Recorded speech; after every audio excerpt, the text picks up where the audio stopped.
How I'd Remake the DCEU. A monologue of the history of how magic came to Earth and the story of the Lords of Order is given about Hecate, the Upside Down Man, and even a version of Dr. Fate, one of the founders of the Lords of Order, which leads to how magic is studied by various cults like the Cult of the Cold Flame, where we see a young, late teens, John Constantine and Zatanna Zatara studying under a man named Nick Necro as his best students.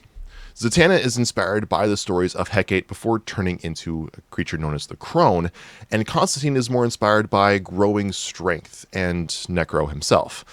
We get a very brief history of them both and how they get there, but the cult is broken up and disbanded, leaving Zatanna and Constantine fending for themselves and protecting each other.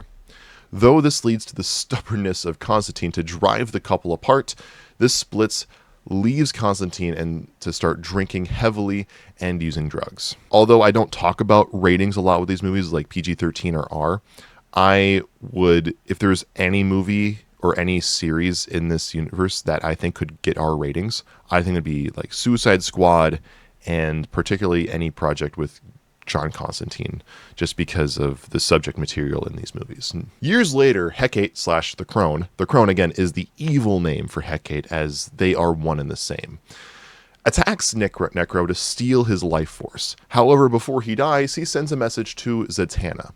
Knowing the myth and legend of Hecate and the Upside Down Man, she immediately tries to get a hold of Constantine, who is heavily inebriated.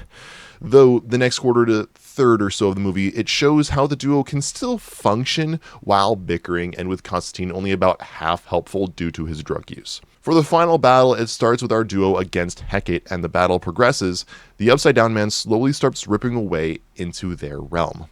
Ironically, Constantine's drug use ends up being their saving grace, as he can think outside of the box use of conventional magic and throw together some fun magical BS that he typically does for one final battle that Zatanna doesn't believe will work in the slightest. Although the spell doesn't work as intended, it does throw off Hecate / the Crone enough to be defeated by the duo, severing Hecate's connection with the Upside Down Man long enough for her to break free of his control. This is done by banishing the Upside Down Man to his realm known as the Other Place. Again, these are kind of the dumbest names, but trust me, just looking at pictures of this guy, this is going to be a creepy freaking movie. This is not a perfect ending, as Hecate drops dead since her body has such connection with the dark magic that killed her.